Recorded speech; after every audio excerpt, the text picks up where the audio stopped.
Tov, c'est pas mal, j'ai bien aimé. Nous sommes aujourd'hui Boker Tov. Voilà, on est aujourd'hui le mardi 31 du mois d'octobre, le 16 du mois de Marcheshvan, le Chaim Tovim ou Shalom. Shiur très très important pour moi en tout cas. Je pense que ce shiur-là, non seulement il est important, non seulement il est surtout d'actualité, et j'espère de tout mon cœur être à la hauteur, Bezrat Hashem, pour ce shiur de ce mardi 31 octobre, acheté par Daniel Maïra pour l'élévation de l'âme de sa maman, aujourd'hui, Rachel Abitbol Bat Dada. Roi Hashem tenachena began Eden Elion v'chol hashorvot imah bichlal arahamim v'selichot v'chen yehi ratzon v'nomar Amen. Il y aura un deuxième shiur après Bezrat Hashem, à qui on souhaite une grande réfouachima pour Chaya Bat Roseline.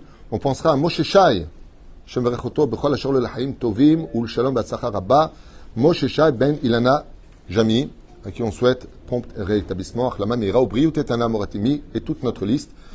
Et Bezrat Hashem, bien sûr, pour la sauvegarde de nos soldats, pour le retour de tous nos otages en bonne santé, dans de bonnes conditions, pour le Melech HaMashiach Sheit Galeb et Mera Biamenu, pour une Ardout et Yiratson, que nous soyons ceux qui donnons et pas ceux qui prenons.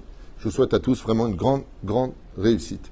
Vous avez vu qu'en France, certaines personnes nauséabondes mettent des croix, des Magen David en bleu sur les boutiques juives et sur les... Vous avez vu ça? Sur les murs, pour signaler où est-ce qu'il y a des juifs. J'espère que Bezrat Hashem, l'État français fera ce qu'il faut pour réparer l'erreur de... Comme en 38, c'est exactement la même chose. Seulement, ils ont changé de couleur. Avant c'était jaune, maintenant c'est bleu. Ça a l'air? Hein? C'est plus joli en bleu, dit-il. Que Dieu protège nos frères partout où ils sont. Ok. On commence ce shiur qui pourrait durer des heures, et je voudrais essayer d'être concis. Vous savez que la valeur des mots renferme en eux les intentions. Et pourtant, il y a des mots qui pourraient être synonymes, alors qu'ils ne le sont pas du tout. Ils sont même carrément ennemis, voire opposés. Alors que de prime abord, on pourrait les penser comme étant synonymes, c'est-à-dire avoir le même sens, alors que pas du tout. Ils pourraient même être carrément oyenim et chadlachim. Et malheureusement, ces différences de mots, qu'on va étudier tout de suite, ont mené l'homme à des catastrophes. À des catastrophes à toute époque, et dans nos jugements. Et ce, jusqu'à aujourd'hui, par exemple, dans la réalité de l'actualité, face à la vérité. Il y a quelque chose de probant dans cette histoire qu'on va voir ensemble. C'est là. Donc le sujet s'appelle de la vérité à la réalité. Et on verra que Akadosh Baruch Hu ne s'identifie pas à la réalité. Dans l'étude ésotérique, Dieu ne s'identifie pas à la réalité de ce monde, mais à la vérité de ce monde. C'est pour ça qu'on dit Emet. Dieu, Chotemet. Dans le Zohar c'est marqué, dans la Gemara c'est marqué Chotemet shel Akadosh Baruch Hu Emet. Quand Dieu a créé le monde, Bereshit bara Elokim sofitivot Emet. Quand il a fini de créer le monde, Asher bara Elohim la'asot sofitivot Emet. Hachem est dans la vérité, il n'est pas dans la réalité. Et cette nuance entre le monde de la vérité et le monde de la réalité n'ont rien à voir l'un avec l'autre. C'est pour cela d'ailleurs que dans l'hébreu, quand tu dis réalité, et quand tu dis à une personne, c'est la réalité, tu veux dire que c'est la vérité. Pas du tout. Comment on dit le mot vérité, on vient de le dire? Emet. Comment on dit le mot réalité? Non. Ah, j'ai oublié que vous êtes Olim Chadashim depuis 25 ans. Metsiout. Pachout. Metsiout veut dire en hébreu réalité. Quelle est la racine du mot Metsiout? Qu'est-ce que ça veut dire le mot Metsiout? Trouver. La différence, calme-toi, prends tes cachets. La différence entre le Emet et la réalité en hébreu, dès que tu parles hébreu, Adavar Emet. Le mot réalité se dit Metsiout, qui vient du mot j'ai trouvé quelque chose. Ça veut dire que la réalité appartient à un moment qui vient de naître et qui disparaît. Tandis que le Emet dans la Torah est quelque chose qui a existé, qui existera pour toujours. Car la vérité à laquelle Dieu, lui par contre, s'identifie, correspond à ce qu'il est lui-même. Comment s'appelle Dieu? Emet.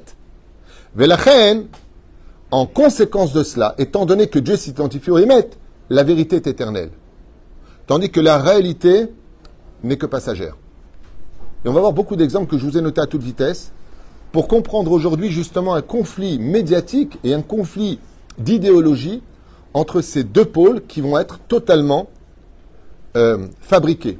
En d'autres termes, on ne peut pas fabriquer un émet. Une vérité est quelque chose de flagrant. Mais je peux créer des réalités. Je ne sais pas si vous comprenez la nuance et la différence. C'est-à-dire, et vous allez voir que le Yetzer Hara, pour nous-mêmes, à l'échelle individuelle, comme à l'échelle nationale ou internationale, va utiliser, même dans le domaine universel, cette nuance entre le monde de la vérité et le monde de la réalité. C'est quelque chose d'incroyable.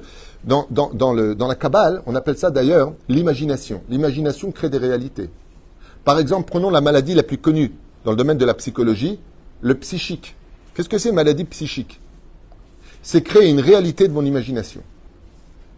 Ça veut dire que je vais penser que j'ai mal, je vais créer ce mal. Et bien, j'ai mal. Est-ce la réalité que j'ai mal? Oui. Est-ce vrai que tu as vraiment mal? Le médecin va te dire, écoutez, les examens, les radios, il n'y a rien.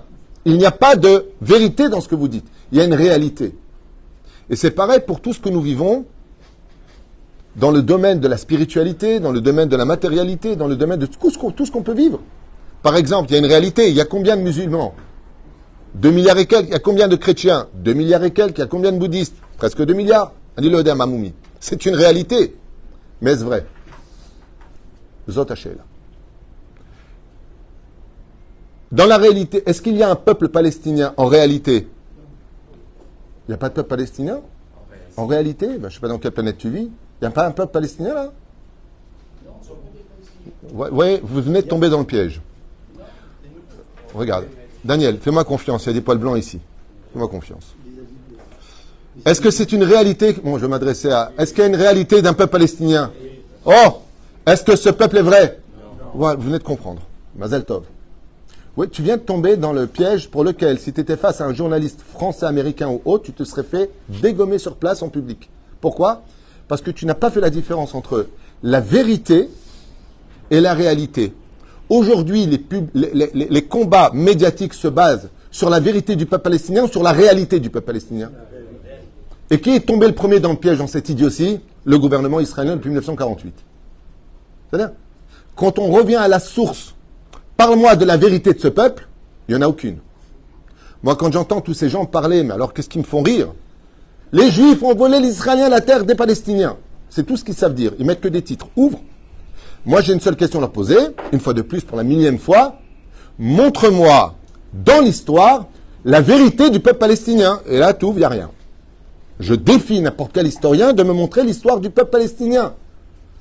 Alors, comme ils vont être bloqués parce que ce sont des menteurs et des manipulateurs basés sur la réalité, ils vont te dire, tu sais quoi? Il y a un état de fait aujourd'hui, il y a un peuple. C'est une réalité.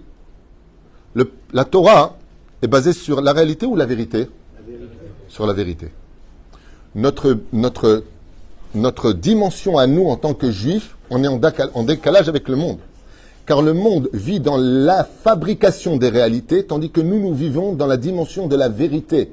C'est pour cela que quand Dieu nous a donné la Torah, il ne nous a pas donné une Metsia. Il nous a donné Torah Emet, Nathan, Lanou, une Torah de vérité. C'est ce qu'il nous a donné. Tandis qu'on peut créer maintenant une réalité. Après le Testament, le Nouveau Testament. Est-ce une réalité? Est-ce une vérité? Non, vous avez tout compris. Regardez comment, sur 2 mots, le monde peut tout à fait changer. Et tu vois, tu es tombé dans le piège dans ta réponse. Non, ce n'était pas une réalité. Là, tu vas te faire dégommer. Quoi, tu n'es pas au courant qu'il y a un peuple palestinien avec un président qui s'appelle Mahmoud Abbas. Il n'y a pas un drapeau? C'est une réalité, mais c'est une vérité. Chouva Hilo. Donc, il faut faire très attention à cela. Bezrat Hashem. Alors, je vous ai noté comme ça quelques exemples. Mais avant d'y arriver, on va rentrer d'abord dans l'étude ésotérique. C'est-à-dire, Hachem s'identifie donc, comme on l'a dit, à la vérité, surtout pas à la réalité. Et donc, toute sa bonté. Bon, là, je suis obligé de faire une parenthèse pour venir en arrière. Est-ce que Dieu est bon? On l'appelle même le bon Dieu. Ouais, il était où pendant qu'on coupait des têtes et pendant qu'on violait des femmes et pendant la Deuxième Guerre et pendant tous les pogroms et tous ces enfants qui sont à l'hôpital et toutes ces personnes qui voulaient se marier, qui sont pas mariées et cette personne qui était bien et qui vient de réussir sa vie, on lui apprend qu'elle a la maladie et que... Oh, il est où le bon Dieu avec tous les gens qui crèvent de faim sur terre? D'accord? Nous vivons une réalité. C'est une réalité quand on te montre en Afrique Ou alors en Chine, comment les Chinois ont massacré les musulmans, mais ça s'intéresse personne. Ou en Afghanistan, ça intéresse personne. Bien sûr, ça ne peut pas intéresser, il n'y a pas de juifs dans l'histoire. Il n'y a pas d'occasion de casser du juif. Mais, dans le tachlès des choses, pourquoi est-ce qu'à Kadosh Baruch Hu, on ne le trouve pas? Hier, une personne m'a écrit en me disant j'ai fait Teshuvah, aujourd'hui je me remets en question avec toutes les horreurs qu'a fait le Hamas sur notre terre, sur notre peuple, je me remets en question sur le bon Dieu. Est-ce que Dieu est cruel? Je lui ai dit, ça dépend dans quel monde tu vis. Elle n'a pas compris. Alors je lui ai fait un message et après elle m'a dit, maintenant j'ai compris, Toda Rabba, ça m'a remonté le moral, je reste dans la Torah. Aval, dans le tachlès des choses, regardez bien. Quelle différence y a-t-il entre l'un et l'autre? Je vous donne un exemple concret. Chas vechalila vechas, on annonce la mort d'un proche ou d'une personne qu'on connaît. Qu'est-ce qu'on doit dire avec la bouche? Baruch, Dayan, à Emet. Quel rapport? C'est une médecine, c'est une réalité. Quel rapport avec la vérité? La vérité, il est mort. Bah oui, il est mort. Donc, c'est une réalité qu'on vient me faire comprendre. Akadosh Baruch Hu ne se trouve pas dans les réalités. Si tu cherches Dieu dans la réalité, il est cruel. Si tu cherches Dieu dans la vérité, il est bon. Parce que la vérité est restée cachée. Et étant donné que la vérité est cachée de moi, je n'ai pas les données pour comprendre Dieu. Donc, qu'est-ce qu'il me reste à dire? Eh bien, que Dieu n'est bon que dans la vérité. Mais quand je vois la réalité avec mes yeux, je me demande où est le bon Dieu. Vous comprenez la différence, la nuance? C'est très important de comprendre cela. C'est pour ça que nos Chachamim nous disent que la vérité d'Hachem cache toute sa bonté. Par contre, quand les Juifs s'adressent à la réalité de ce que voient leurs yeux et de ce que leur vie leur apprennent, le mec il n'a pas de quoi bouffer, il va dire quoi? C'est pas la vérité, j'ai pas de quoi manger? Réponse, la réalité, tu n'as pas de quoi manger. En vrai, tu manges. En vrai, tu manges. On va prendre un autre exemple. Il est mort de faim dans les camps de concentration. En vrai, il n'avait pas de quoi manger. Où est le bon Dieu? Réponse très simple. Écoutez bien comme c'est beau. La vérité cache toute la bonté d'Hachem, tandis que la réalité s'adresse à une autre dimension au sein du peuple d'Israël qui, elle, s'appelle la Emouna. C'est-à-dire comment je peux affronter en tant que juif la réalité de ce que je vis. Là, je suis sur le terrain, je vois des têtes coupées, ils ont pris une femme enceinte, vous avez vu ce qu'ils ont fait avec le fœtus? Ils l'ont tranglé avec, la totale, enfin vous êtes au courant de ce qui s'est passé, des scènes odieuses et horribles. C'est une réalité, ce que d'ailleurs l'actualité veut montrer. Enfin, les vagues qui montrent la vérité, la réalité. Enfin, ça c'est encore un autre sujet.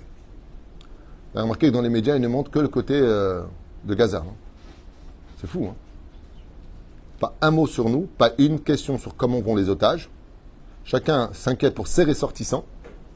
Mais pour les ressortissants israéliens, personne n'en a rien à faire. Vous voyez l'hypocrisie cachée de la réalité face à la vérité. La vérité, c'est que personne n'a rien à faire des Juifs. Et que dans la réalité, ils veulent montrer une autre vision des choses. C'est un état de fait ce que je vous dis. C'est pas de controverse sur le sujet. Personne ne se bat pour les otages israéliens à part nous-mêmes.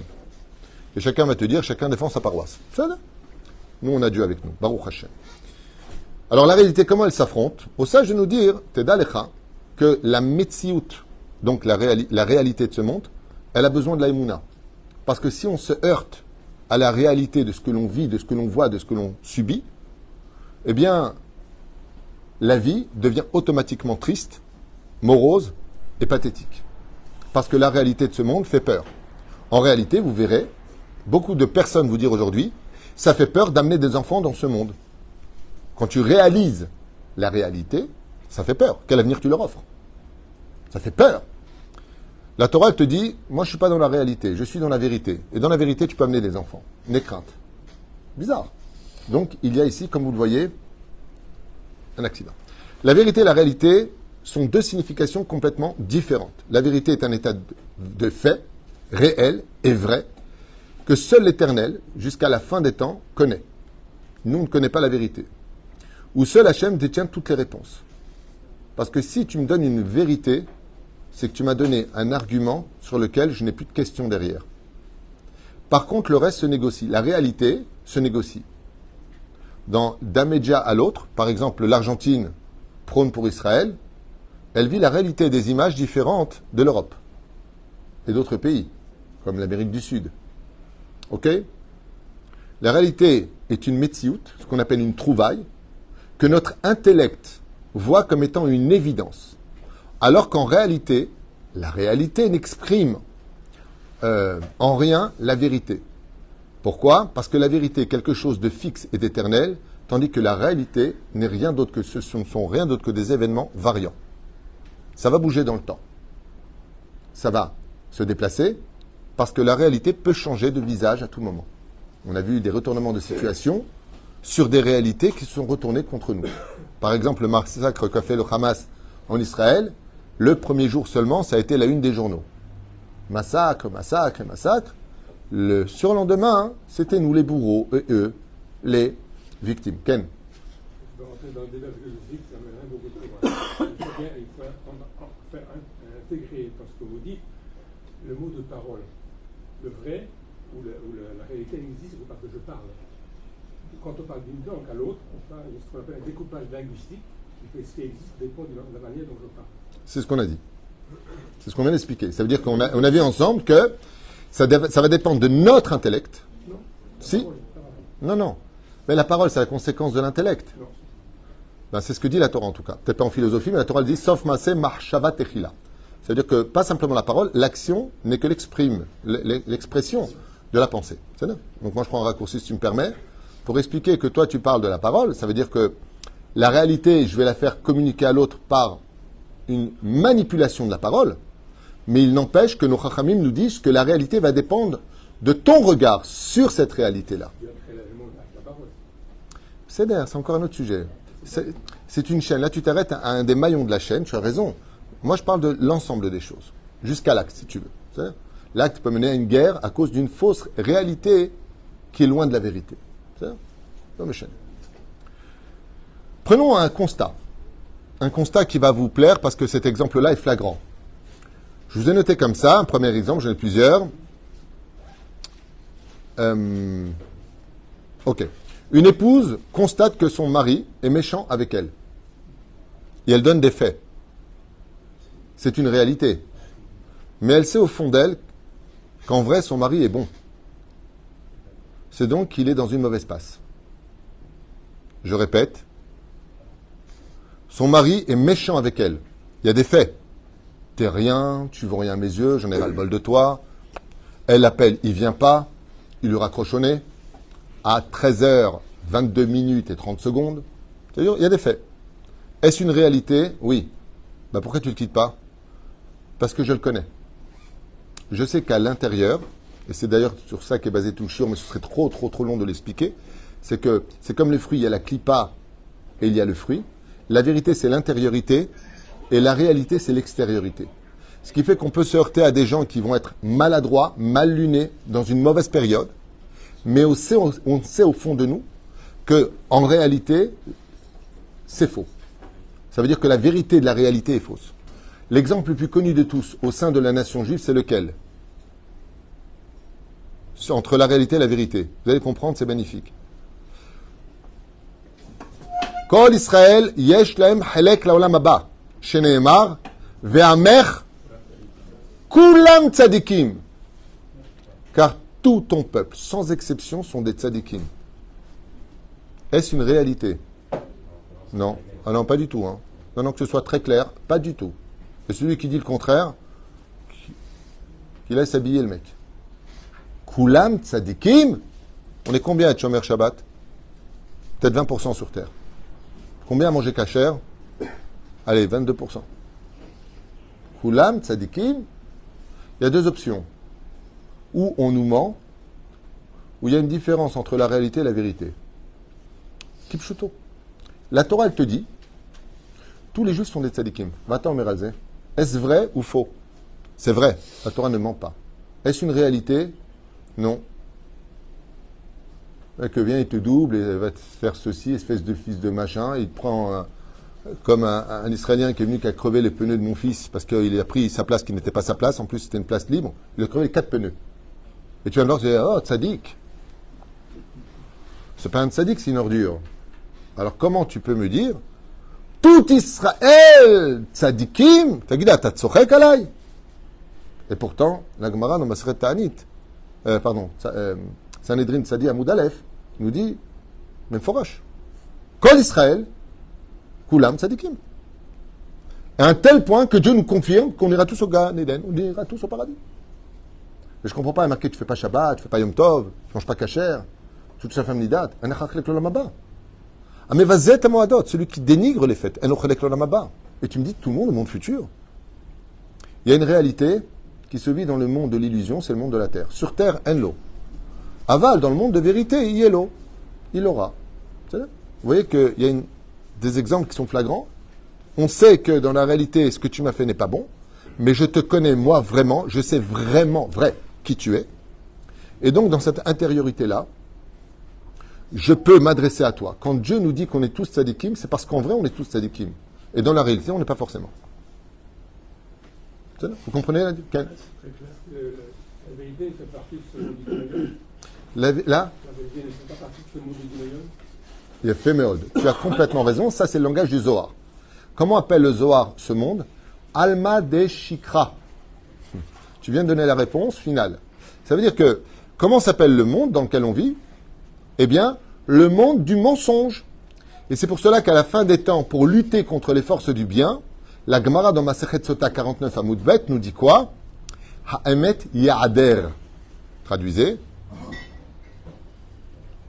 À la fin des temps, le Satan, le Yetzerara, les forces du mal, comment est-ce qu'elles vont s'éteindre? Juste avant de s'éteindre, elles vont briller au summum de la chaîne médiatique. Elles vont faire disparaître totalement la vérité et ne placer que des réalités.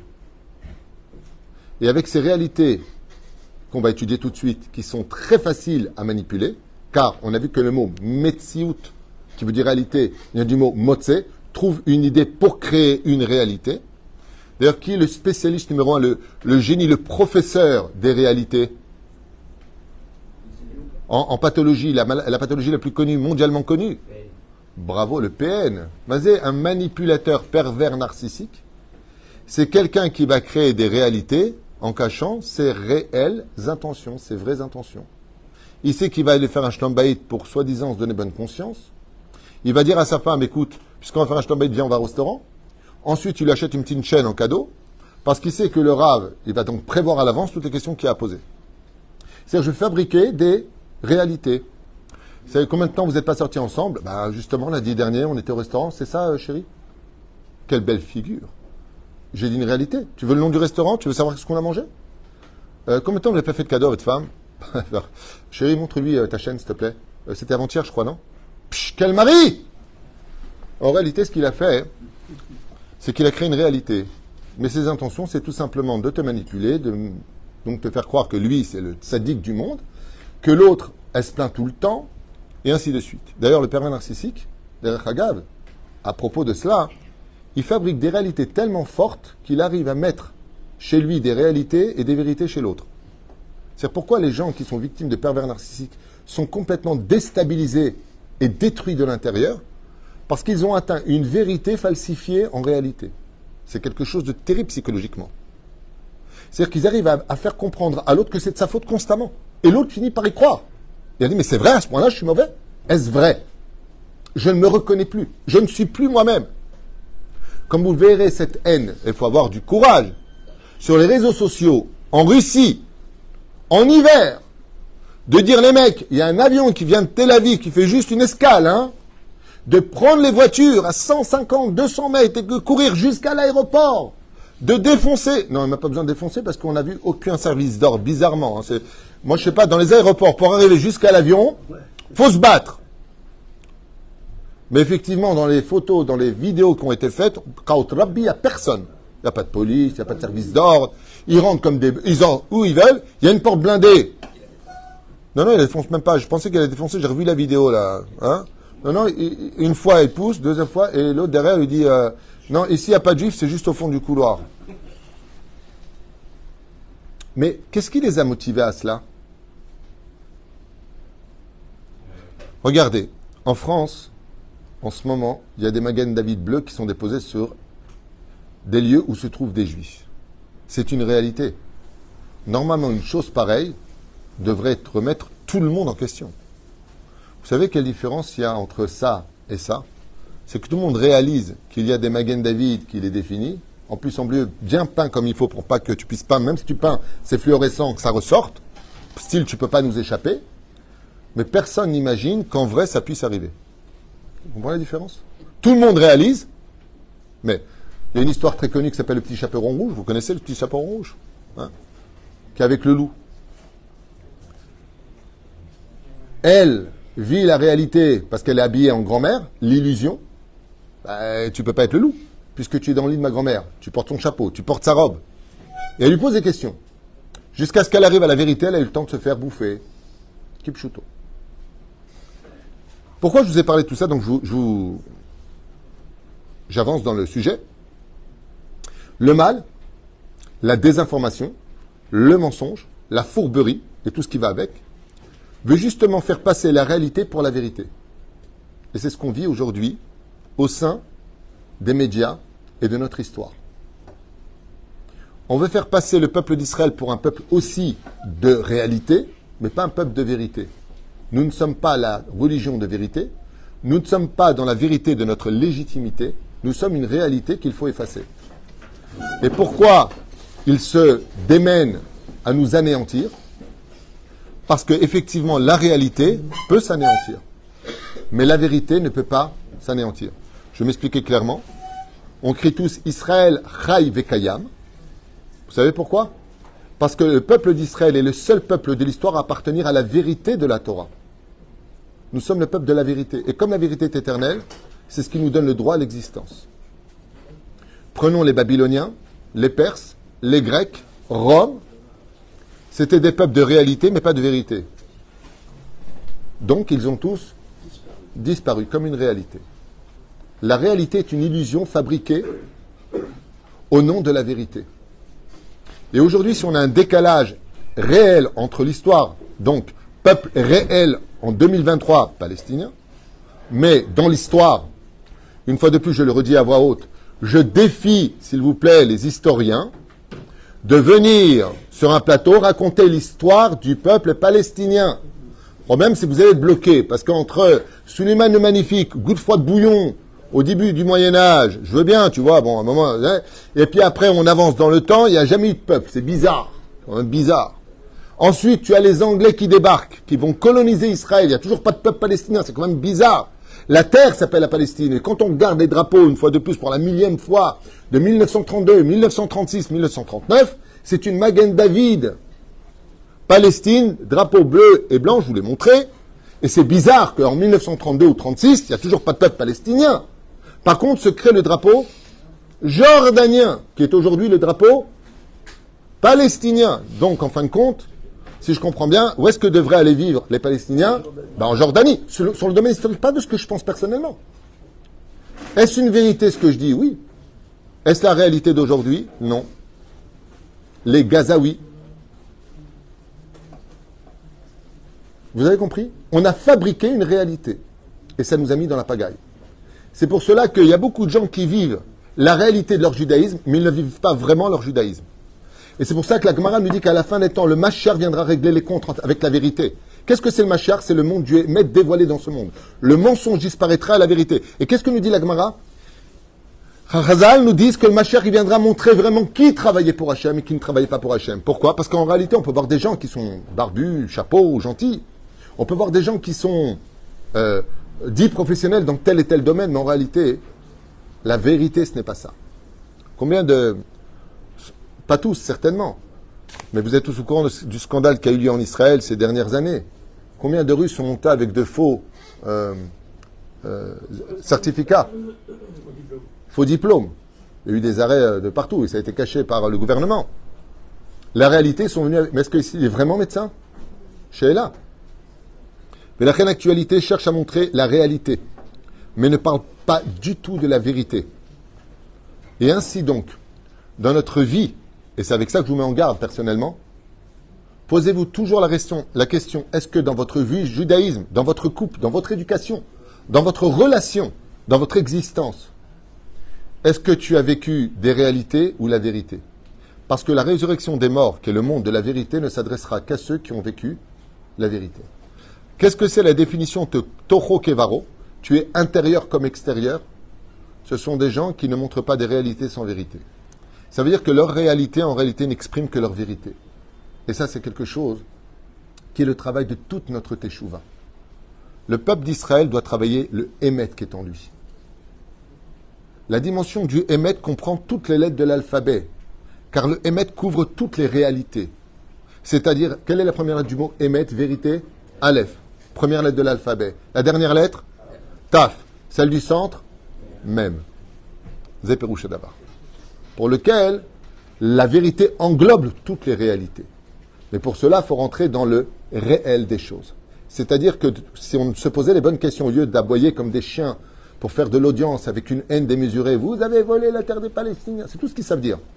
Alors, je vais vous résumer l'histoire du Moyen-Orient, Proche-Orient, en une minute. C'est l'histoire d'un peuple sans terre qui est venu voler la terre d'un peuple. Il faut vraiment être un handicapé mental à un très très haut degré pour dire une telle bêtise. Mais d'où tu sors? Assieds-toi une seconde, raconte-moi l'histoire du peuple palestinien pour la 1000e fois, pour la 100 000e fois. D'où tu sors ce peuple?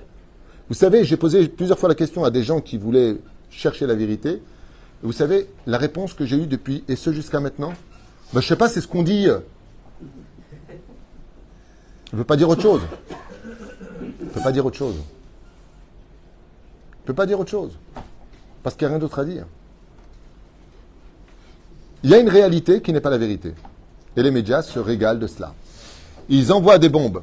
Parlons d'une autre réalité, je finirai avec ça parce que les Avrahim sont là. Aujourd'hui, ça a été montré à tout le monde, à tous les pays, bien entendu. C'est montré à l'ONU, hein, bien sûr. Que le QG du Hamas est basé où exactement? Sous l'hôpital le plus important de Gaza. À combien de mètres de profondeur? 70. Il y a plusieurs niveaux. En tout cas, de ce que j'ai, de ce qui montre dans la vérité ou la réalité, c'est une grande question. Mais qu'est-ce que ça va créer de faire en sorte que le Hamas ait basé tous ses missiles de lancement, tous les rangements des missiles, soit plus de 10 000 missiles, bien creusés avec l'argent d'Israël et de l'ONU. Merci donc de soutenir le peuple palestinien avec vos dons. Merci pour nous. Et puis à propos de l'eau, je vous rappellerai que ça a été filmé par Tsahal.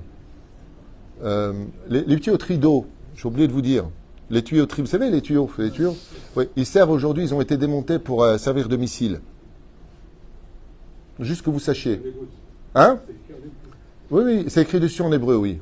Oui, c'est pourquoi c'est écrit en hébreu les tuyaux, parce que c'est nous qui leur avons livré pour qu'ils aient de l'eau. Et au lieu de faire des tuyauteries d'eau, ils s'en servent comme cylindres pour les missiles. Voilà. Mais ça, c'est la réalité. C'est ça? Non, ça, c'est la vérité. Et c'est là qu'est toute la question. Où est la réalité face à la vérité? La réalité, les Gazaouis n'ont pas d'eau. La vérité, ils s'en servent pour faire des missiles. Qu'est-ce que va présenter l'information? Ou plutôt la désinformation? Ce que vous venez de comprendre. Donc, revenons à la vérité. Si maintenant, je base le QG du Hamas en dessous de l'hôpital principal, dans lequel, bien sûr, se trouvent des malades, à ce qui paraît. Ok? Donc, quand toi, maintenant, tu veux bombarder le QG du Hamas de là-bas où partent les missiles, par tous les tunnels, ok? J'ai une question à poser simple. La réalité va montrer quoi? Qu'un missile va tomber sur un hôpital. Qu'est-ce que va montrer l'actualité? Les Israéliens bombardent un hôpital. Est-ce la vérité? Non. D'où est-ce que je sais que ce n'est pas la vérité? Où sont soignés les Palestiniens aujourd'hui, s'il vous plaît? En Israël. Ils sont tous soignés en Israël, y compris les terroristes. Donc, est-ce que notre but, c'est, dans la vérité, de bombarder? Non. Notre but, c'est d'atteindre les Palestiniens qui se servent du bouclier humain dans la vérité pour créer une réalité qu'on tue des enfants et des femmes. Ils nous prennent pour le Hamas. Ou pour toutes ces ordures qui ne savent s'en prendre qu'à des synagogues là où ils prient les gens, ou les GAN, ou les crèches, là où il y a des faibles, là où il y a des gens qui ne savent pas encore se battre, c'est tout ce qu'ils savent faire. C'est tout ce qu'ils savent faire.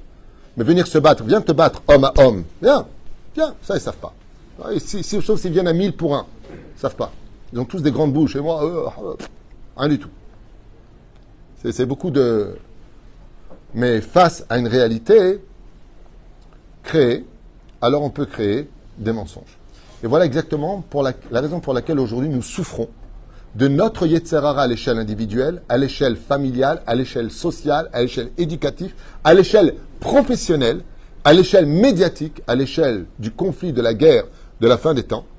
C'est qu'il y aura une guerre de la réalité face à la vérité et que la vérité l'emportera parce que la réalité ne tient que sur un pied. Ça s'appelle le sheker. C'est une metsiout. Mazé metsiout, motse. C'est-à-dire, on va faire une trouvaille, on va créer quelque chose qui va se présenter comme une vérité au nom de la réalité. Alors qu'en réalité, il n'y avait pas de vérité. C'est là qu'est tout le problème. C'est un sujet qui paraît un petit peu comme ça flou, mais qui demande beaucoup, beaucoup de réflexion. Ken? Sur le mot émettre avec des lettres, il y a quand même 2 lettres sur 3 qu'il faut le mot mettre. Oui. Émettre, c'est pas le mot de la vie. Oui, mais c'est aussi les lettres du mot tam. Tama. Qu'est-ce que veut dire le mot tam? Ça veut dire que arrête de te remplir de ton intellect, cherche la vérité. Et vous verrez que toutes les personnes,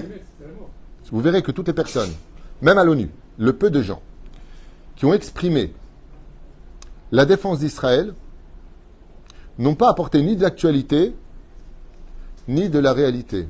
Ils ont apporté de la vérité. C'est toute la différence entre nous et eux.